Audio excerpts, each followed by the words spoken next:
Subscribe करें और bell दबाएं ताकि कोई खबर रह न जाए।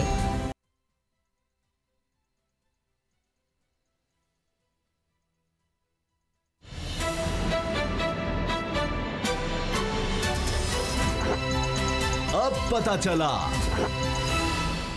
बिस्मिल्लाहिर्रहमानिर्रहीम, अस्सलाम वालेकुम। मैं हूं मोहम्मद उसामा गाजी और आप देख रहे हैं अब पता चला। मुल्क में महंगाई में कमी की खबरें हैं। पेट्रोल की कीमत भी कुछ कम हुई, अगरचे हुकूमत ने किया ये कि इस पर टैक्स यानी लेवी बढ़ा दी और जितना फ़ायदा आवाम को हो सकता था उसमें कुछ कमी आ गई। और कहा जा रहा है कि हुकूमत जून तक इसकी वजह से कम 40 अरब रुपया इकट्ठा कर सकेगी, क्योंकि पहले ही तकरीबन 300 अरब से ज़्यादा शॉर्टफॉल, 400 अरब के करीब जो रेवेन्यू होना चाहिए तब तक एफबीआर की तरफ से, उसमें कम से कम 400 अरब रुपए के करीब शॉर्टफॉल है। वहाँ से पैसा नहीं इकट्ठा हुआ तो हुकूमत ने सोचा चलें पेट्रोल से पैसा इकट्ठा कर लें। लेकिन जिस तरह महंगाई में कमी की खबरें हैं उसी तरह से सियासत में फिर गर्मा गर्मी की खबरें हैं।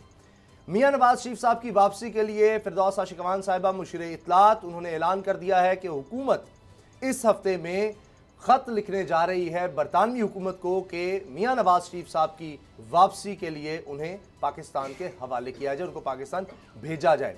राना सनाउल्लाह साहब हों या एहसन इकबाल साहब, दोनों ने इस पर बयान दिए हैं। राना सनाउल्लाह कहते हैं कि मियाँ नवाज शरीफ साहब अपनी मर्जी से आएंगे, किसी की जरूरत ही नहीं हो सकती उनको वापस लाने की बात करें।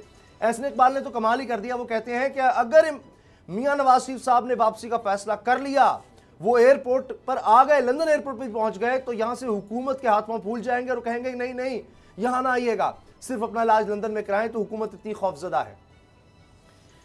लेकिन बिलावल अब एक दफा तो उन्होंने बयान दे दिया कि मियां नवाज शरीफ साहब भी सिलेक्टेड थे वजीर आजम, लेकिन अब वो उनके हक में नजर आ रहे हैं और कह रहे हैं कि जी कोई नहीं मानता कि मियां नवाज शरीफ साहब करप्शन कर सकते हैं। अब इसकी वजह सुन लीजिए क्यों बिलावल साहब ने कहा है, क्योंकि नैब ने एक और रेफरेंस तैयार कर लिया है और तोशाखाना यानी सरकारी तौर पर सरकारी ओहदा जब किसी के पास हो, वजीर आजम हो, सदर हो, और कोई मुल्क या उसका सरबराह जब तोहफा देता है तो वो उस मुल्क की तरफ से होता है और मुल्क के लिए होता है, क्योंकि वो वजीर आजम है, वो सदर है, वो जाती हैसियत में नहीं है। तो गाड़ियां मिली जनाब लिबिया से और मुत्तहिदा अरब अमारात से, और वो गाड़ियां आसिफ जरदारी साहब ने भी अपने पास रख ली। और 2008 में जबकि मियां नवाज शरीफ साहब के पास कोई ओहदा भी नहीं था, तब मियां नवाज शरीफ साहब को भी सरकारी तहाइफ से तोहफे जाते रहे हैं। शर्म और हया की कमी है हमारे हुक्मरान जो लोग रहे हैं उनमें, हमारे सियासी तबके में, कि शर्म नहीं आती कि ये भी नहीं छोड़ते। फिर कहते हैं कि हमने कौन सा कौमी खजाना लूटा है।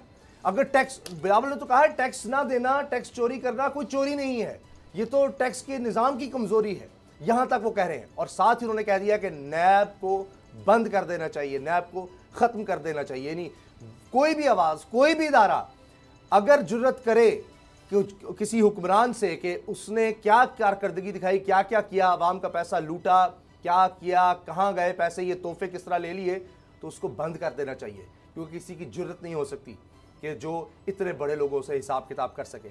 आज सबसे पहले इसी बारे में हम बात करेंगे। असद खरल साहब मेरे साथ हैं, बाबर डोगर साहब भी हमारे साथ फोन लाइन पर होंगे। अल्हम्दुलिल्लाह उनकी तबीयत पहले से कुछ बेहतर है, हम सब दुआ गो हैं, अल्लाह ताला उनको जल्द से एहतियाब करें। असद खरल साहब, मरियम साहिबा भी अब कुछ जाग रही हैं, मुलाकातें दोबारा से शुरू होने लगी हैं, ज़ोहरान ले रही हैं। शाहिद खान अब्बासी साहब को ज़मानत पर रिहाई भी है, परवेज़ रशीद साहब भी होंगे उनके साथ, और आपको पता है परवेज़ रशीद साहब का क्या क्या किरदार रहा है। तो ये अब ज़ोहराना होगा, वहाँ पर एक डिनर है, तो उसमें फिर आपको पता है दोबारा से एक्टिविटी शुरू होने लगी है, क्योंकि जुर्रत किस तरह की हुकूमत की ये बात करने की कि मियाँ नवाज शरीफ साहब को वापस लाने के लिए खत लिखा जाएगा। वैसे तो कोई दूर दूर तक इम्कान नहीं है, बरतानिया में इतनी इन्वेस्टमेंट हो, बरतानिया के अमीर तरीन लोगों में हो रियल इस्टेट उनके पास बरतानिया की, बरतानिया क्यों ऐसे लोगों को हवाले करेगा कि उनकी तो इकॉनमी बैठ सकती है, धचका लग सकता है।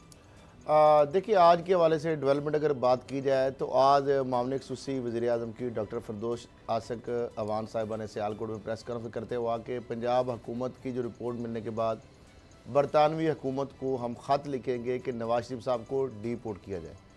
उसका जवाब मुस्लिम लीग नून के सीनियर रहनुमा MNA राना सनाउल्लाह साहब ने कहा कि ये नवाज शरीफ साहब की मर्ज़ी है, ये शोबदाबाजी है, इस खत से नवाज शरीफ आने वाले नहीं हैं।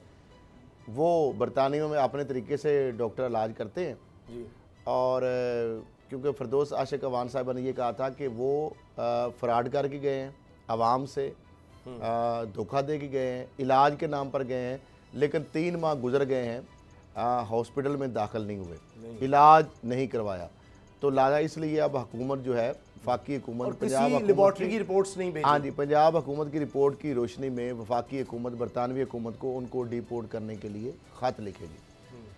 लेकिन नून लीग का जिस तरह मैंने बताया कि रिएक्शन आया कि जनाब ख़त ये लिखने से कोई वापस नहीं आएंगे, वो डॉक्टर्स जो है और अपनी मर्जी से जब वो चाहेंगे जी। इसका फैसला नवाज शरीफ साहब करेंगे। हाँ जी, रियासत तो देखिए ना, और यहाँ तक वो दूसरा उन्होंने ये कहा कि हम हाई कोर्ट में उनकी बेल की एक्सटेंशन के लिए भी जा रहे हैं। दूसरा, जिस तरह आपने बात की मरियम साहबा की, मरियम साहबा बिलाखिर जो है शाहिद खाका नवासी और एहसन इकबाल जो है उनकी ज़मानतों पे रिहाई हुई। मरियम साहबा के बकौल के अपने कायद जो वालिद मोहतरम हैं नवाज शरीफ साहब, उनकी हदायत पर उन्होंने शाहिद खाका नवासी को फ़ोन किया, उनको ज़मानतों पर ज़मानत पर रहाई जो है उसके ऊपर मुबारकबाद दी और साथ ही उनको दावत भी दी कि आप जाती उम्रा आएँ। जी। और एहसन इकबाल साहब भी को भी बुलाया गया है और ज़ोहराने का एहतमाम किया, जिस तरह आपने बताया कि वहाँ पे नवाज शरीफ साहब की हिदायत पर ही सारा, हाँ जी, हिदायत पर सारा कुछ हो रहा है। यानी वो जो मरीज़ हैं जो इलाज कराने गए हुए हैं वहाँ पे, वो पॉलिटिकल एक्टिविटीज़ के लिए वो सारी उनके पास टाइम है, बाकी सारे मामलात के लिए उनके पास टाइम है, लेकिन हॉस्पिटल जाने के लिए फ़िलहाल उनके पास 3 माह गुजरने के बावजूद उनको टाइम अभी नहीं निकल सका, क्योंकि वो ज़ाहिर बात है बहुत ज़्यादा तशवीशनाक उनकी हालत थी। जिस तरह लाहौर से गए थे वो पाकिस्तान अगर से। मुझे इजाज़त है, मैं बाबर साहब को शामिल गुफ्तगू करके फिर मैंने ये बात भी करनी है बिलावल साहब वाली कि अब उनको दोबारा से दर्द जाग गया है मियां नवाज शरीफ साहब का। बाबर साहब, पहले तो ये बताएं कैसी सेहत है आपकी? आपसे मुलाकात हुई अभी चंद दिन पहले, तो कुछ बेहतर लग रहे थे आप, तो ये बताएं आप कैसी तबीयत है? साहब अल्हम्दुलिल्लाह, अल्लाह का शुक्र है कि तबीयत बेहतर है, रिकवरी हो रही है और इंशाल्लाह जल्दी मैं आपके साथ स्टूडियो में होऊंगा। तो बस मेरी सब दोस्तों से गुजारिश है कि वो मेरी तंदुरुस्ती के लिए, सेहत के लिए दुआ करें। और बहुत सारे दोस्तों ने ये जो दुआएं की हैं, बड़ी चोट से बच गया, तो अल्हम्दुलिल्लाह अब काफ़ी बेहतरी है जी। इंशाल्लाह अल्लाह ताला करेंगे। डॉक्टर ने 2 माह कहा है कि फ्रैक्चर ये सारे जो हुए हैं मल्टीपल फ्रैक्चर वो इंशाल्लाह ठीक हो जाएंगे, तो हमारी दुआ है कि इंशाल्लाह उससे भी पहले आप हमारे साथ होंगे, हमें पता है। अच्छा बाबर भाई, ये बताएं कि ये अब जो कुछ हो रहा है मियां नवाज शरीफ साहब के हवाले से, आपको लगता है कि उनकी वापसी मुमकिन हो सकेगी? क्योंकि नून लीग की तरफ से कहा जा रहा है ये फैसला मियां नवाज शरीफ साहब ने करना है और किसी की कोई और की जरूरत ही नहीं हो सकती है वो कहे कि कब वो आएंगे, वो उन्होंने अपना फैसला खुद करना है। और बिलावल ने भी अब एक यू टर्न लिया है, पहले वो कह रहे थे सिलेक्टेड है, आज वो कह रहे हैं कि कोई मानता ही नहीं है कि मियां नवाज शरीफ साहब जेल में और लंदन में हैं तो ये करप्शन की वजह से है। नहीं, कहते नहीं, करप्शन की वजह से नहीं। देखिए उसामा साहब, पहले नून लीग ने ये ऐलान किया कि मियां नवाज शरीफ जो है, ये राना सना कह रहे थे कि नवाज शरीफ जो है ये 24 फरवरी को वापस आ जाएंगे और 24 फरवरी को अस्पताल में इनको हॉस्पिटलाइज करवा दिया जाएगा और वहाँ पर इनका इलाज स्टार्ट हो जाएगा। आज फरवरी पूरा गुजर गया है, लेकिन अभी तक वो किसी अस्पताल में दाखिल नहीं हुए। मेरी PMLN के बहुत सारे लोगों से बात हुई कि जनाब ये क्या दाखिल होना भी है या नहीं होना, तो मुझे तो ये भी नहीं नजर आ रहा कि वो आने वाले दिनों में अस्पताल जाने का इरादा रखते भी हैं या नहीं रखते। और आपको एक चीज बता दूं कि ये भी इस्लामाबाद हाई कोर्ट जा रहे हैं। इस्लामाबाद हाई कोर्ट अगर पंजाब गवर्नमेंट के फैसले को अपहोल्ड करती है तो उसके बाद ये डबल बेंच में जाएंगे, फिर ये सुप्रीम कोर्ट जाएंगे। तो ये इतनी जल्दी आने वाले नहीं है। ये जो बाहर जाना था, बाहर जाने के लिए ये बीमारी एक बहाना था, और जितने बीमार नवाज शरीफ है उतने बीमार हम भी हैं, मगर इतनी उम्र में इतनी बीमारियां होती हैं, कोई सीरियस बीमारी नहीं है। उसका वाज़ेह सबूत ये है कि इन्होंने अभी तक जितनी मेडिकल रिपोर्ट भेजी हैं, मेडिकल रिपोर्ट तो ये भेज नहीं रहे। जब भी इनसे कहा जाता है कि आप अपने मेडिकल जो भी आपके टेस्ट हुए हैं वो पंजाब गवर्नमेंट को भिजवाएं, तो वो टेस्ट की बजाय एक समरी भेज देते हैं जिसमें एक दो जो लेटर लिखे गए हैं वो डॉक्टर अदनान जो उनके जाती मालिज हैं उनकी तरफ से लिखे गए हैं, और एक डॉक्टर डेविड जो है उनकी तरफ से लिखा गया जो इंग्लैंड में इनके जाती मालिज। लेकिन एहसन इकबाल साहब कह रहे हैं, बाबर साहब एहसन इकबाल साहब कह रहे हैं कि जिस वक्त मियां नवाज शरीफ साहब मुल्क में आने का फैसला कर लेंगे, अगर उन्होंने कर लिया अब, तो हाथ पांव फूल जाएंगे इस हुकूमत के। वो लंदन एयरपोर्ट से ही हुकूमत ये कहेगी कि प्लीज वापस चले जाए। मैं आपको लिख के बता देता हूं कि वो हाई कोर्ट भी जाएंगे, हाई कोर्ट के डबल बेंच में भी जाएंगे, सुप्रीम कोर्ट में भी जाएंगे। वो टाइम गेन तो कर रहे हैं। वो जब एहसन इकबाल साहब कह रहे हैं कि हाथ पांव फूल जाएंगे इस हुकूमत के, तो बड़ी अच्छी बात है। और क्या वो चाहते हैं? वो तो चाहते हैं हुकूमत कल की जाती है तो आज जाए जी, एक लम्हा बर्दाश्त नहीं है। तो फिर मियां नवाज शरीफ साहब की वजह से अगर वो इतनी कोई जिन किस्म की शख्सियत है कि आते ही ये सारी हुकूमत ही हिल जाएगी, तो फिर तो लंदन एयरपोर्ट तक तो आ जाएं कि वहीं से अगर ये काम शुरू हो जाना है तो ये फिर सारा ड्रामा है सर, यही लोगों को दिखाने के लिए मियां साहब आ जाएंगे, कारकुन भाग रहे हैं, इधर उधर जा रहे हैं। तो ये जो अब कहा जा रहा है कि शाहिद खान अब्बासी साहब NA 124 में हल्के का भी दौरा करेंगे, मरियम से मुलाकात करें, इससे कोई मुतहरिक हो सकेगी नून लीग? देखिए उसामा साहब, PMLN वाज़े तौर पर दो हिस्सों में तकसीम हुई है। अब मरियम जो शाइया दे रही हैं वो ख्वाजा जो है वो दोनों जो उनके MNA शाहिद खान अब्बासी और एहसन इकबाल को दे रही हैं। उसमें ख्वाजा आसिफ लंदन में है। उन्होंने भरपूर कोशिश की कि वो लंदन में की तरह से नवाज शरीफ से मुलाकात कर लें, लेकिन नवाज शरीफ ने उनको मुलाकात का टाइम नहीं दिया। राना तनवीर जिन्होंने नवाज शरीफ को बाहर भिजवाने के लिए अपना रोल प्ले किया और शहबाज शरीफ के वो बड़े करीब जाने जाते हैं, उनको भी मरियम ने इस वक्त शहबाज शरीफ देखें, शहबाज शरीफ ने उनको अपनी जगह पर पब्लिक अकाउंट कमेटी का चेयरमैन बनवाया। इसका मतलब ये है कि वो शहबाज शरीफ के कैंप में है। मरियम उनसे नहीं मिल रही, उनसे पीछे हट रही हैं। तो नून लीग के अंदर डिवीजन जो है वो वाज़े तौर पर नजर आ रही है। एक वो ग्रुप है जो नवाज शरीफ और मरियम नवाज का ग्रुप है, एक वो ग्रुप है जो शहबाज शरीफ का ग्रुप है, और इसमें डिवाइड बड़ी क्लियर है। अब ये जो कह रहे कि नवाज शरीफ अगर ये आ जाएंगे तो ये हो जाएगा, वो हो जाएगा। नवाज शरीफ यहीं पर थे, पिछले 1.5 साल से लाहौर में थे, लाहौर के अंदर ही मौजूद थे। मुझे बताएं कितना बड़ा इंकलाब आ गया, कितना नून लीग का वर्कर मोबिलाइज हो गया, चार्ज हो गया। हम देखते रहे हैं कि मियां नवाज शरीफ जो थे आज से 2-3 महीने पहले, 3 महीने पहले जब वो नैब अपना कोट लखपत जेल से जब वो नैब कोर्ट में गए थे, उस वक्त 50 से ज्यादा लोग नहीं थे। बिल्कुल सही बात है। लोग नहीं थे। आपकी बात को आगे बढ़ाऊं तो खुद वहां पर था। ख्वाजा आसिफ कह रहे हैं कि जनाब लोग नहीं आते। कौन सी ऐसी नून लीग के लोग सिर्फ ट्विटर पर बात कर देते हैं, यहाँ पर इंकलाब आ जाएगा, जेल के मिलने नहीं आते, सड़कों पर नहीं आते, टूट जाएगी। मुझे तो कोई ऐसी चीज नजर नहीं आ रही। जी ठीक है। असद खरल साहब, ये मुझे बताएं, आपका भी दिल जलता है, आप भी बड़े दुखी होते हैं जब करप्शन की कहानी आप तक पहुंचती है और फिर आप उसके सबूत भी इकट्ठे करते हैं, लोगों तक पहुंचाते हैं। एक होता है आप ना करप्शन एक रिस्क ले लेते हैं कि जी वो अच्छा यहाँ से करो और बड़े पैसों की करोड़ों अरबों, इससे नीचे तो काम ही नहीं बनता। लेकिन ये जब आप खबर सुनते हैं या आपको पता चलती है कि तोशा खाना, वहाँ पर जो तोहफे तहफ़ आते हैं, यानी यूसुफ रज़ा गिलानी साहब के तो हम भूल नहीं सकते कि हार आया, जिन पर आफत आई, सैलाब ज़दगान के लिए हार आया। तुर्की की जो खातून अव्वल हैं तैयब उर्दवान की अहलिया, उन्होंने वो हार दिया और बाद में पता चला, एडमिट कर लिया कि जी वो तो हमने अपने पास रखा हुआ है, वो कभी सैलाब ज़दगान तक पहुंचा ही नहीं। जो लोग इस तरह की हरकतें करते हैं, गाड़ियां मिली हैं उनकी 15% पेमेंट वो भी किसी वही अनवर मजीद वगैरह से करवा कर जरदारी साहब ने पास रख ली। यहाँ मियां नवाज शरीफ साहब 2008 में जब कोई सरकारी होता भी नहीं है, यानी हिर्स, हवस, लालच, इससे भी कोई नीचे कोई लफ्ज मुझे नहीं मिलता कि क्या करें, इतना इंसान। अब उसामा साहब इसको भी कह देंगे कि ये सियासी इंतकाम है, ये भी सियासी इंतकाम। इमरान खान साहब 2008 में उन्होंने ज़बरदस्ती कोई गाड़ी तरीक के बैक पे चले गए होंगे और उन्होंने जनाब 2008 में नवाज शरीफ के नाम गाड़ी को डाल दी होगी। अच्छा, 2008 में पहले मैं चाहता हूं कि जरा बिलावल, जब इस तरह के केसेस बनते हैं तो बिलावल फिर उस पर जवाब क्या देते हैं वो भी देखने से ताल्लुक रखता है कि अब नैब ने यूसुफ रज़ा गिलानी के हवाले से जो रेफरेंस था कि उन्होंने इस तरह का गलत इस्तेमाल किए, चुके इन लोगों को तोहफे गए हैं, जरदारी साहब और नवाज शरीफ साहब यहाँ पर एक नजर आ रहे हैं, कोई इख्तलाफ नहीं दोनों में। यहाँ अभी बाबर साहब कह रहे थे कि जी मरियम और शहबाज शरीफ की सोच अलग है, लेकिन जब तोशा खाने से तोहफे लेने हो तो जरदारी और मियां नवाज शरीफ साहब की सोच एक है। बिलावल इस पर क्या कहते हैं, कितने गुस्से में हैं, क्या कह रहे हैं नैब के बारे में कि उसकी जरूरत कैसे हो गई ऐसा रेफरेंस दायर करने की, जरा देखिए। असद खरल साहब, नैब और मईशत साथ साथ नहीं चल सकते, मैं ये बात मानता हूँ, ये बिल्कुल 100% सही कह रहे हैं। क्यों? क्योंकि इनकी मईशत चलती है जाली अकाउंट से, करप्शन से।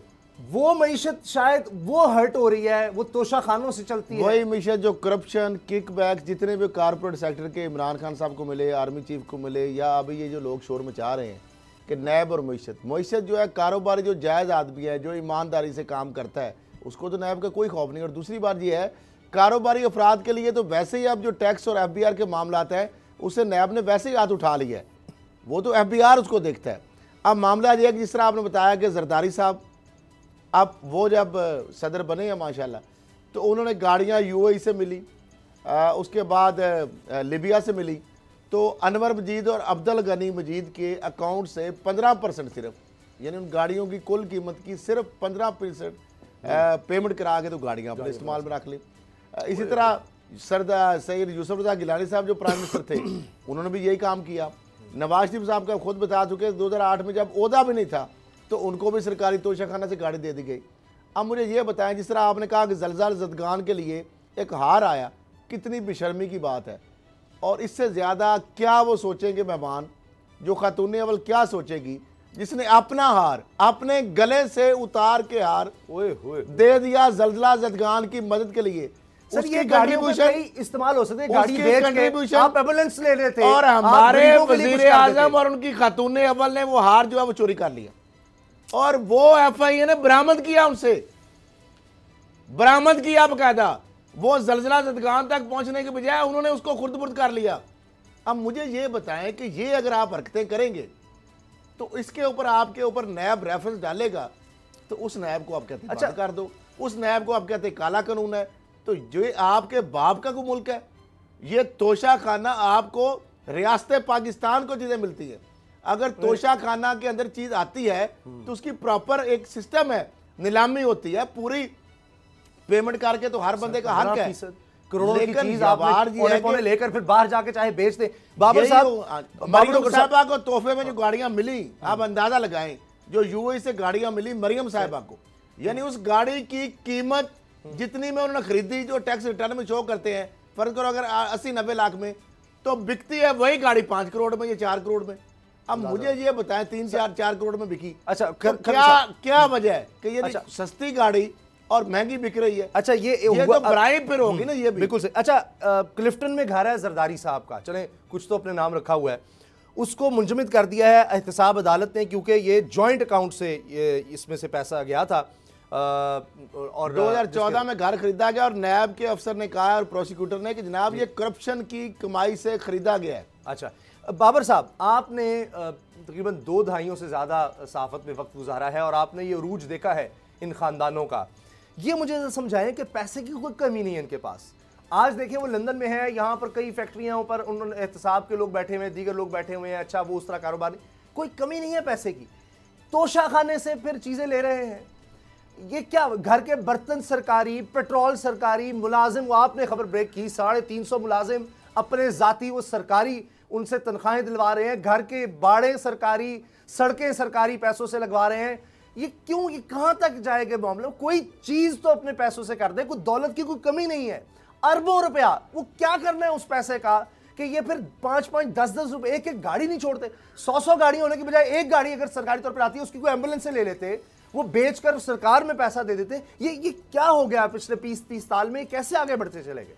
तो समा साहब, ये वो सियासतदान है जो ये समझते हैं कि चमड़ी चली जाए दमड़ी ना जाए। मियां नवाज शरीफ जब 2008 में पाकिस्तान आए तो उस वक्त की सऊदी गवर्नमेंट ने 2 बुलेट प्रूफ गाड़ियां इनको तोहफे में दी, इनकी हिफाजत के लिए। होना तो ये चाहिए था कि जब वो गाड़ियां पाकिस्तान पहुंची तो उनका बाकायदा कस्टम जो ड्यूटी थी वो पे करने के बाद ये गाड़ियां जो थी ये इनको मिलनी चाहिए थी। लेकिन इन्होंने उसको पार्टी की थोड़ी देर बाद गवर्नमेंट आई तो इन्होंने उससे वो कस्टम ड्यूटी माफ करवा ली, कस्टम उसका पे ही नहीं किया। अब आप जो बातें कर रहे हैं जो कि इनके घरों के खाने जो हैं वो सरकारी होते हैं, जब ये इक़्तिदार में होते हैं इनके घर का रेनोवेशन सरकारी होती है, 5-5, 6-6 घर जो होते हैं वो इन्होंने वो CM हाउस डिक्लेयर किए होते हैं। तो ये तो अब मैं आपको क्या बताऊं कि इनके घरों के जो जाती मुलाजमीन है वो काम तो इनके लिए कर रहे होते हैं, लेकिन तनख्वाहें जो है वो सरकार से ले रहे होते हैं। फिर मुझे याद आ गया नेवा चंदन का नाम, वो मुझे भूलता ही नहीं है कि वो इनकी वालदा की खिदमत गुजार जो इनकी वालदा को दबाया करती थी। इवन वो 2008 में मियां नवाज शरीफ साहब को कैसे मिल सकती है गाड़ी? करती थी 2008 में उनके पास सरकारी ओहदा कोई नहीं है मियां नवाज शरीफ साहब के पास। उनका भाई अगर होता है वज़ीर आला तो तब भी सरकारी सारे खर्चे उन पर लगते हैं। उस प्रोटोकॉल अपनी जगह, उन्होंने वो सारा जाती उम्रा सरकारी करवा दिया, 5-5 घर अपनी जगह। ये गाड़ियां भी वो ले उड़े, यानी बगैर दरखास्त दिए गाड़ियां। ये कौमी खजाना ये इनको विरसे में मिला है कि जब मर्जी जितने मर्जी पैसे लुटाते चले जाएं। जी मेरा ख्याल है लाइन ड्रॉप हुई है, ब्रेक का वक्त होने वाला है। खलील साहब 20 सेकंड है, इस पर क्या क्या ये इनको समझते हैं कि हमारे विरासत में मिला है, किसी और को कोई हक नहीं है? देखिए साहब यही बात है। अब ये जब केस बनता है तो ये शोर मचा देते हैं कि सियासी इंतकाम है, इंतकामी कार्रवाई की जा रही है। मुझे ये बताएं, करप्शन और ये जो इन केसेस का या सियासत का आपस में क्या मामला है? गुड मुड कर देते हैं, इनका ऊपर जो भी केस बनता है उसको ये सियासी बनाने की कोशिश करते हैं। हालांकि मामला ये करप्शन का, और ये सारी दोनों पार्टी को देखें ना, 2008 में पीपल्स पार्टी की बरकत में हुकूमत थी, लेकिन गाड़ी नवाज शरीफ को मिल रही तोशा खाना से। तो यही था ना चार्टर ऑफ डेमोक्रेसी कि आप भी लूटें हम भी लूटें, और उसके बाद एक दूसरे की बारियां दें, आप हम ना पूछें, हम आपको नहीं पूछेंगे। और ये जब वोट को तहफ़्फ़ुज़ दो, वो बाहर बैठे हुए हैं, और फिर ये करप्शन को तहफ़्फ़ुज़ दो, इसके लिए सारे एक पेज पे हैं। वो बिलावल भुट्टो जरदारी हो, वो नवाज शरीफ हो, वो शहबाज शरीफ साहब हो, वो जरदारी साहब हो, जो भी हैं, सारे एक पेज। ब्रेक का वक्त है, ब्रेक का वक्त है। तहफ़्फ़ुज़ देने के लिए, नैब को बंद करने के लिए, उस पे सारे एक पेज। अच्छा, इन लोगों के तो मसाइल ये होते हैं कि हमने तोशा खाने से किस तरह, और किकबैक्स और जाली अकाउंट्स इनसे किस तरह करने। आम आदमी का सवाल यह है कि महंगाई किस तरह कम होनी है, उसके लिए कुछ रिलीफ की खबरें हैं। महंगाई में कुछ कमी नजर आ रही है, इसी वजह से स्टॉक एक्सचेंज भी ऊपर गई है मुश्किल हालात में भी। और एक और बड़ा ऐलान किया इमरान खान साहब ने कि 25,000 रुपए से नीचे जो खानदान कमा रहा है उसके लिए राशन में हुकूमत, सरकार मदद फराहम करेगी। इस पर ब्रेक के बाद बात करेंगे।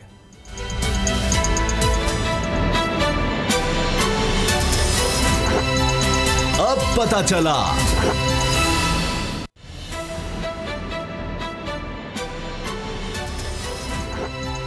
अब पता चला। महंगाई में पिसते अवाम के लिए एक छोटी सी खुशखबरी है कि चलें, हर महीने महंगाई ऊपर जा रही थी, अब ये खबर आई है कि चलिए ऊपर जाने की बजाय कुछ तो नीचे आई। 1.04% कहा जा रहा है कि अगर माहाना बुनियाद पर देखा जाए तो महंगाई में कमी हुई है। अब ये भी 7 अदाद शुमार दिए हैं, क्योंकि वरना यकीन ही ना आता किसी को, क्योंकि अगर 13 चीज़ों की कीमतें बढ़ी हैं तो जाकर 13 की कम हुई हैं, तो उसमें बस मार्जिन थोड़ा सा ही निकला है। 1.04% महंगाई कम हुई है। और पिछले साल की निस्बत देखा जाए इसी दौरान तो कहीं 14% पर थी महंगाई, अब कहा जा रहा है कि 12% पर है, तो इस पर भी हमें शुक्र अदा करना चाहिए। साथ ये है कि पेट्रोल की कीमत भी कम हुई है, 5 रुपये पेट्रोल की कीमत में कमी हुई है, लेकिन इसके साथ ये कहा जा रहा है कि ये तकरीबन 10 से 15 रुपये भी हो सकती थी, लेकिन हुकूमत FBR टैक्स नहीं इकट्ठा कर सकी, और उसके नतीजे में ये हुआ है कि टैक्स लेवी बढ़ा दी गई है ताकि कुछ तो वहाँ से जो कमी है उसको पूरा किया जा सके। तो असद खरल साहब, ये तो महंगाई की बात हो गई, लेकिन ये जो ऐलान है ये कि 25,000 से कम आमदनी वाले तबके को, उनको राशन में सरकारी तौर पर मुआवनत दी जाएगी, यानी एक राशन कार्ड की तरह का होगा, जिसका बेनज़ीर इनकम सपोर्ट प्रोग्राम है। इसी तरह से मेरा ख्याल है कि वो जाकर यूटिलिटी स्टोर पर रियायती निर्खों पर सौदा सर्फ ले सकेंगे, जो मेरी अंडरस्टैंडिंग है। ये तो अच्छी चीज़ है। मामला ये है कि उसामा साहब, चीज़ें तो अच्छी होती हैं, लेकिन मसला है शफाफियत का।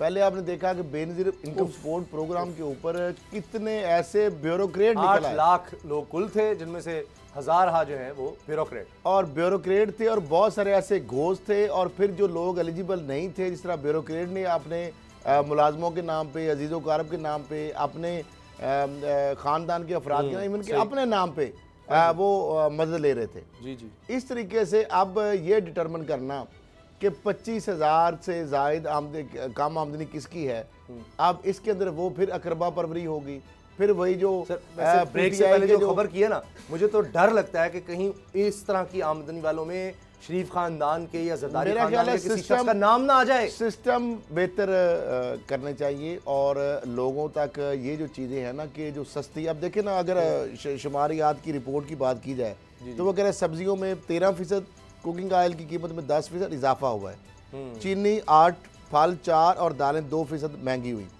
एक माह के दौरान टमाटर 60%, अंडे 26% सस्ते हुए, क्योंकि अब गर्मी आ रही, अंडे तो वैसे ही सस्ते होने, जारी बात है। और टमाटर जो है जारी बात है वो डिमांड सप्लाई और सीजन की इशू है, सर्दियों में खराब हो रहा था बहुत ज्यादा। अच्छा, LPG और बिजली कहते हैं 13, और सब्जियां 11, और आटा 5% सस्ता हुआ है। एक साल में गैस के जो चार्जेस हैं उसामा साहब, जो एक तो बिजली की हम बात करते हैं, पेट्रोलियम की बात करते हैं, गैस के 55% इजाफा हुआ है। और इदारा शुमारियात के मुताबिक दाल माश 51, मक्खन 43, चीनी 37, घी 34% महंगा हुआ। अब मोटर फ्यूल 27, दाल चना 24, दाल मसूर 22% महंगी हुई। एक साल में टमाटर जिस तरह 61, अंडे 10 और बिजली के नर्ख 4% सस्ते। अभी ये हुकूमत ने कहा तो है हम अब ये रोक रहे हैं। इदारा शुमारियात की रिपोर्ट, मामला मैं बाबर साहब से बात करके फिर आता हूं। मल्टीपल जो चीजें हो रही है ना, कि वही राशन कार्ड है, एहसास प्रोग्राम है, कामयाब नौजवान प्रोग्राम है, मुख्तलिफ कर्जों की बात है, वो ठेले वाला मामला है। तो मेरा ख्याल है सिस्टम के अंदर चीजें जो है ना, ये प्राइस कंट्रोल कमेटियां ये सिस्टम को इफेक्टिव करें, लोगों को बेकारी ना बनाएं। ठीक है बाबर साहब, आपको क्या लगता है ये ट्रेंड चलेगा? पेट्रोल में कमी हुई है, महंगाई में इतने अरसे के बाद, काफ़ी महीनों के बाद हमने देखा है कि कमी हुई है महंगाई में, तो ये आपको लगता है कि आने वाले दिनों में ये कंटिन्यू करेगा? उसामा साहब, इंटरनेशनल मार्केट में, बैरुल अक़वामी मार्केट में पेट्रोल की कीमतें गिरी थी और ये एक्सपेक्ट किया जा रहा था कि पाकिस्तान गवर्नमेंट जो है वो भी अब तेल की कीमतें कम करेगी, क्योंकि आलमी मार्केट में तेल की कीमतें कम हुई हैं। तो चले एक माइनर सा रिलीफ है, लेकिन इसका इम्पैक्ट बड़ा थोड़ा है। गवर्नमेंट को अपनी पॉलिसीज को बेहतर करना पड़ेगा। लोग जो है परेशान है, बुरे हाल में है। जो इकोनॉमी का जो पहिया वो नहीं चल रहा, इकोनॉमी के साथ साथ एडमिनिस्ट्रेशन का पहिया भी नहीं चल रहा। मैं आपको एक बात बताऊं, मैं खुद इंसान जिस चीज से गुजरता है तो उसको सबसे ज्यादा बेहतर इदराक होता है। मेरा एक्सीडेंट जो हुआ है वो लाहौर हाई कोर्ट के गेट के बिल्कुल सामने हुआ। 45 मिनट वहां हम पड़े रहे हैं, माल रोड लाहौर के हार्ट में, लाहौर हाई कोर्ट के सामने, और 1122 नहीं आई। मियो हॉस्पिटल में हमें 1122 अल्टीमेटली 45 मिनट के बाद आई और हमें वहां पर ले जाया गया। वहां पर एक्सरे जो मशीन थी उसकी फिल्में नहीं थी, सीसी उसके बाद ईसीजी, उसके बाद बाकी जितनी भी जो सिटी स्कैन था उसकी मशीन खराब पड़ी हुई थी। आप इस अंदाजा करें कि मियो हॉस्पिटल की इमरजेंसी में एक्सरे मशीन जो है उसकी फिल्में नहीं है, सिटी स्कैन की जो मशीन है वो खराब पड़ी हुई है। तो वहां पर जो पेशेंट आ रहा है उसका इलाज किस तरह से हो रहा है, वो किस तरह से मुमकिन हो रहा है? 1122 कहाँ पर गायब है? वो ये तो कहते हैं कि 7 मिनट में वो लाहौर के किसी भी हिस्से में पहुंच जाती है। मैं कह रहा हूँ कि माल रोड के ऊपर 45 मिनट में मुझे कोई चैलेंज करेगा तो मैं उसको टाइम स्पैन दिखा दूंगा। जो पहली कॉल हुई और जो आखिरी कॉल हुई और जब वो गाड़ी आई उसमें 45 मिनट का फर्क था। तो ये इस तरह एडमिनिस्ट्रेशन नहीं चलेगी। अगर वहाँ वज़ारत साहब इस तरह से एडमिनिस्ट्रेशन चलाएंगे तो फिर इस सूबे के लोगों का अल्लाह ही हाफिज है। महंगाई में कल साहब सही बात कर रहे हैं, प्राइस मजिस्ट्रेट नहीं है। महंगाई पे काबू पाने के लिए हुकूमत के पास कोई मैकेनिज्म नहीं है। मार्केट्स में, मंडियों में कीमतें जो है वो जिस तरह से वहाँ पर गवर्नमेंट कोई रेड नहीं कर रही। दुकानों पर जो रेड कर रही है वो इनफैक्ट जो प्राइस कंट्रोल मजिस्ट्रेट्स हैं उनकी दिहाड़ी का एक नया जरिया बना हुआ है। आपने अगर कीमत कम करनी है तो फिर आपको मंडी में ये कीमत कम करनी पड़ेगी। आपको माफिया जो है उनसे टक्कर लेनी पड़ेगी, चाहे वो चीनी का माफिया है, चाहे वो शुगर मिल ओनर का माफिया है, चाहे वो फ्लोर मिल ओनर का माफिया है, चाहे ये दालें जो बाहर से मंगवाते हैं उनका माफिया है। इन सबसे टक्कर लेनी पड़ेगी। फिर आपको एक लॉन्ग टर्म पॉलिसी बनानी पड़ेगी कि वो अशिया जो पाकिस्तान में जिनका इस्तेमाल बहुत ज्यादा है, पाकिस्तान एक ज़राई मुल्क है, तो वो अशिया जो पाकिस्तान में बहुत ज्यादा इस्तेमाल हो रही हैं, वो दालें जो हम बाहर से इंपोर्ट कर रहे हैं और वो पाकिस्तान में इस्तेमाल बहुत ज्यादा है, उनको यहाँ पर उनकी काश्त को प्रमोट करना पड़ेगा। हुकूमत को ये लेजिस्लेशन करनी पड़ेगी कि वो चीजें जो हम फजूल में बाहर से मंगवा रहे हैं। हम एक एग्रीकल्चर मुल्क है, हम एक ज़राई मुल्क है। पाकिस्तान में हर चीज उग सकती है, पाकिस्तान की जमीन जो है वो जरखेज है। तो क्यों हम बाहर दुनिया से वो दालें या वो अशिया मंगवा रहे हैं जो कि यहाँ पर खुद उग सकती हैं? तो ये सारी बनानी पड़ेगी, स्ट्रेटजी बनाकर लॉन्ग टर्म लानी पड़ेगी। खासतौर पर ऑयल जिस तरह हम इंपोर्ट करते हैं, यहाँ पर हमें ऑयल की प्रोडक्शन यहाँ पर करनी चाहिए, ऐसी फसलें उगानी चाहिए जो देखिए प्याज हम बाहर से मंगवा रहे हैं, पहले इंडिया से चाइना से आ रहा है, फिर उसके बाद हम लहसुन मंगवा रहे हैं, वहां पे टमाटर मंगवा रहे हैं। हालांकि ये वाफर मिकदार में जितना चाहे आप समझाएं कि क्या वजह है। अगर यही कोई खुदा न खास्ता पेट्रोल की कीमत 5 रुपए बढ़ गई होती तो किराए 1 से 2 रुपए पर किलोमीटर बढ़ जाने थे, दालों की हर चीज की कीमत 5-5, 10-10 रुपए फी किलो बढ़ जानी थी गोश्त की। ये 5 रुपए अब सस्ता हुआ है तो कोई किसी चीज में 1-2 रुपए का पाकिस्तान में हमेशा, जब आपने बिल्कुल सही बात की है, राइटली पॉइंट आउट किया आपने, कि जब भी डीजल जब बढ़ती है, 2 रुपए बढ़े या 4 रुपए बढ़े तो कीमतें आसमान से बातें करने लगती हैं। लेकिन जब 5 रुपए कम हुई है, डीजल की कम हुई है पर लीटर, तो अब मुझे बताएं कि उस हिसाब से ट्रांसपोर्ट के किराए, चीजें वो भी तो काम आने चाहिए, लेकिन ये रिवाज नहीं है यहाँ पे। इसके लिए भी एक मैकेनिज्म होना चाहिए हुकूमत का, ट्रांसपोर्टर से मिलकर कि भाई आप जब ऑयल की कीमतें इजाफा होता है तो आप बगैर पूछे आप बढ़ा लेते हैं और हर चीज़ के जो रेट बढ़ जाते हैं खुद से ही। तो लेकिन जब कम अगर होता है तो उसके नीचे भी रेट आने चाहिए ना। ट्रांसपोर्टेशन के अगर आप एक्सपेंडिचर कम होंगे तो चीज़ों की बार बर्दारी पे जब कम खर्च आएगा तो उनको सस्ता होना चाहिए, क्योंकि कॉस्ट ये भी तो ऊपर ही पड़ती है ना। डोगर साहब ने दूसरी जो बात की है कि जब तक आप मंडियों पे कंट्रोल नहीं करेंगे, यानी मंडी में जो आप इंश्योर नहीं करेंगे प्राइस, आप एक प्राइस जारी कर देते हैं, वो रेट लिस्ट जारी कर देते हैं। अब उस रेट लिस्ट के मुताबिक दुकानदार, शॉपकीपर या स्टोर वाले, जो सब्जियों वाले, दालों वाले या स्टोरों वाले, वो चीज़ उनको उससे महंगी मिल रही होती है तो उससे सस्ती वो कैसे बेच सके। फिर उसका होता क्या है नुकसान कि वो डर के मारे छापों से वो चीज़ें ही नहीं रखते जो मार्केट से महंगी मिलती है, लिस्टों में रेट उनका कम होता है, वो अपने शेल्फ से गायब कर देते हैं। अब उसकी मसनूई और किल्लत पैदा हो जाती है। जब किल्लत पैदा होती है जिन्होंने रखे होते हैं वो मुंह मांगे रेट वसूल करते हैं। तो ये सारा एक मैकेनिज्म नहीं है, प्रॉपर सिस्टमेटिकली होना चाहिए। आप मंडियों से डेली जाके आप मॉनिटर करें, आप डिमांड सप्लाई के हिसाब से। अब लाहौर के अंदर एक दिन सब्जी का रेट और होता है। ठीक है, ब्रेक का वक्त हो गया है।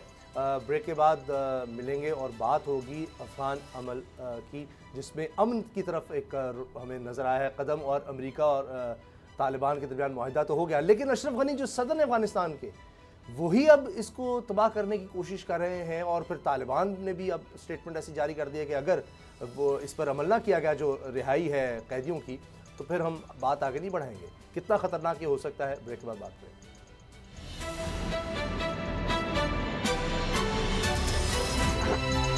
अब पता चला।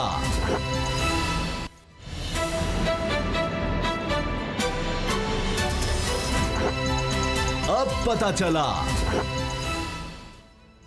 अफगान सदर अशरफ गनी को अचानक क्या हो गया?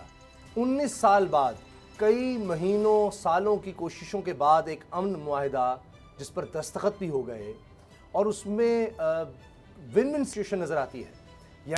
यानी 14 माह में अमरीकी फोर्सेस वापस चली जाएं, इत्तेहादी फोर्सेस वापस चली जाएं और अफ़गानिस्तान की सरजमीन, ये एक शिक है। दूसरी ये कि अफ़गानिस्तान की सरजमीन किसी भी तरह से अमेरिका और उसके इत्तेहादियों के खिलाफ इस्तेमाल नहीं होगी, कोई दहशतगर्दी कार्रवाई नहीं होगी, कोई इंतहा पसंदी की नहीं होगी। फिर 10 मार्च से अफ़गान इंट्रा डायलॉग, उसमें तालिबान शामिल होंगे। अब तालिबान ने यह भी कह दिया कि हम चले सियासी अमल में भी साथ आना चाहते हैं। अगले दिन अशरफ गनी सदर हैं अफगानिस्तान को, कहते हैं नहीं जी अमेरिका तो हमारे फैसला नहीं कर सकता। और इसमें जो शिक एक और थी कि जी 5000 तालिबान कैदी हैं उनको रिहा किया जाएगा और 1000 कैदी जो तालिबान के पास हैं उनको वो रिहा करेंगे। वो कह रहे हैं ये तो फैसला अमेरिका नहीं कर सकता। खैर साहब, वाकई अशरफ गनी सदर इतने ताकतवर हैं, खुद मुख्तार हैं, यानी वो अमेरिका के फैसले नहीं मानेंगे। वो कहेंगे कि ये मुआहिदा किया और उनको नहीं पता चला, अचानक मुआहिदा हो गया, उनको बताया ही नहीं किसी ने कि भाई कैदी भी छोड़ने हैं और 10 मार्च तक ये रिहा करने होंगे, वरना तालिबान ने कह दिया कि हम फिर अपनी अगर ये शर्त मानेगी तो बात आगे नहीं बढ़ेगी। तो ये तो सारे को साबोटाज करने की कोशिश कर रहे हैं। क्या देखिए, मामला ये है कि अगर अशरफ गनी साहब अगर हुकूमत कर रहे हैं तो वो किसके बलबूते पे कर रहे हैं? जाहिर बात है तालिबान तो उनको हुकूमत करवा नहीं रहे। 70% कंट्रोल ही नहीं है, क्योंकि बीबीसी की रिपोर्ट है कि 70% इलाका है वो तालिबान के कंट्रोल में है। बरतानवी नशरियाती अदारा ये कह रहा है। और दूसरी जानब उन्होंने कहा कि काबुल तक महदूद होकर रह गए। तो अमेरिका ने एक फैसला कर लिया। अब मसला सिर्फ ये है कि होती है इम्पोर्टेंस, अपनी अहमियत जतलाना।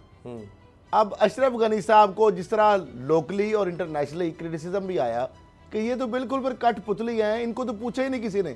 यानी तालिबान और अमेरिका के आपस में मुज़ाकरात हो गए और अशरफ गनी का जो हुकूमत अफगानिस्तान, उसको तो बिल्कुल किसी ने उसको तो घास नहीं डाली। बैठते थे, वो कहते थे इनकी हैसियत ही कुछ नहीं है। अच्छा, अब मामला ये है कि उन्होंने फिर वो कहते हैं ना लोची डालने वाली बात है और दूध में मैग्नेट डालने वाली बात है। वो ये इनकार नहीं कर रहे, वो रिहाई से इनकार नहीं कर रहे। अच्छा। वो सिर्फ ये कह रहे हैं वो 3 माह के अंदर वो प्रोसेस होगा सारा मुकम्मल।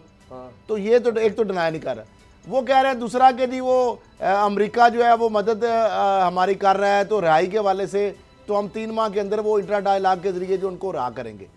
तो मामला ये है कि यही बात अमेरिका ने, ये कौन सा काली जेलों के दरवाजे खोल रहे हैं वो, उन्होंने भी एक बात की है।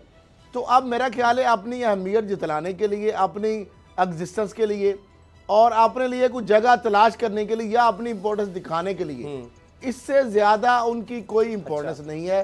वो चाहते हैं कि मुझे कुछ रोल मिल जाए, क्योंकि जाहिर बात है तालिबान जिस तरह पहले कंट्रोल किया, अमेरिका डायरेक्ट उनसे हो गया, तो वो कहते हैं भी हम भी पड़े हैं राहों में कि हमें भी कोई हिस्सा दो, हमें भी कोई मामला तो हमें भी कोई इंतहा की। तो मेरा ख्याल है इसके अलावा और कुछ भी नहीं है। और अगर आप समझते हैं क्या कि अमेरिका या तालिबान का जो मुआहदा हुआ है, अगर आज अमेरिका उनसे हाथ उठा ले तो तालिबान तो उनको कच्चा चबाज है, तो ये किस तरह ये काम कर सकते हैं कि ये जी हम करेंगे और अमेरिका कौन होता है। अच्छा बाबर डोगर साहब, एक और बड़ी अहम स्टेटमेंट आई है वज़ीर ख़ारजा की तरफ से, शामिद कुरैशी साहब की तरफ से, कि इस मुआहदे में एक चीज़ ये भी कहीं नज़र आ रही है कि जी हैं उसमें अमेरिका ताउन करेगा, कोई मेडिएशन करेगा। तो इस पर शामिद कुरैशी साहब ने कहा कि हमें बायलैटरल इशूज़ यानी अफगानिस्तान और पाकिस्तान के जो इशूज़ हैं इसमें तीसरे मुल्क की ज़रूरत नहीं है। तो ये क्यों इस तरह हो रहा है कि बेगानी शादी में अब्दुल्ला दीवाना वाली बात है कि अमेरिका पाकिस्तान अफगानिस्तान की सरहद मिलती है, क्योंकि अमेरिका फिर इस तरह के मामलों में आता है तो वहाँ तबाही होती है, वहाँ खराबियाँ ही होती हैं, अच्छा काम कौन सा होता है? देखिए उसामा साहब, पहली बात तो ये है कि जो अशरफ गनी है वो इंडिया की जुबान बोल रहे हैं, वो मोदी की जुबान बोल रहे हैं। मोदी इंडियन गवर्नमेंट को इस सारे अफगान जो पीस प्रोसेस है इसमें सबसे ज्यादा अगर किसी को तकलीफ है तो वो इंडियन गवर्नमेंट को है, जिसने अरबों डॉलर की वहां पर इन्वेस्टमेंट की थी इस ख्वाब के साथ कि वो पाकिस्तान को सैंडविच करेगा। दोनों पाकिस्तान की जो स्ट्रेटेजिक डेप्थ है अफगानिस्तान, वहां पर वो स्ट्रेटेजिक डेप्थ को खत्म करेगा और वहां से पाकिस्तान को कंट्रोल करने की कोशिश की जाएगी। पाकिस्तान में दहशतगर्दी करवाने के लिए अफगानिस्तान की सरजमीन को इस्तेमाल किया गया माजी में, और आइंदा भी इंडिया की ये प्लानिंग थी। जीत डोवल की ये पॉलिसी थी कि इंडियन जो अफगान बॉर्डर है इसके जरिए से पाकिस्तान में दहशतगर्दों को की पेनिट्रेशन करवाई जा सके। अब जब ये अफगान पीस प्रोसेस स्टार्ट हो चुका है जिसमें पाकिस्तान जो है उसने अपना इन्फ्लुएंस जो है वो इस्तेमाल करके अफगान और अफगानिस्तान की जो अफगानी है जो तालिबान है उनको और अमेरिका को एक टेबल पे बिठा दिया, उनको अमन के मुज़ाकरात करवा दिए, तो उसकी जो अशरफ गनी को तो उसको वेलकम करना चाहिए, क्योंकि अशरफ गनी अगर अफगानिस्तान में अमन होता है, अफगानिस्तान के अमन का मतलब पाकिस्तान में अमन है। अफगानिस्तान में अगर स्टेबिलिटी आती तो उसका मतलब ये है कि पाकिस्तान की स्टेबिलिटी जो है उसमें मजीद इससे काम आएगा, क्योंकि पाकिस्तान की इकोनॉमी, पाकिस्तान की स्टेबिलिटी, पाकिस्तान का अमन अफगानिस्तान की स्टेबिलिटी, अमन और इकोनॉमी से जुड़ा हुआ है, उससे लिंक्ड है। इसको हम अलग-अलग नहीं कर। बिल्कुल, बहुत बहुत शुक्रिया बाबर डोगर साहब आपका और असद खलर साहब आपका बहुत शुक्रिया। प्रोग्राम देखने के लिए आप सबका शुक्रिया, दुआ में याद रखिएगा। इजाज़त दीजिए, अल्लाह हाफिज़।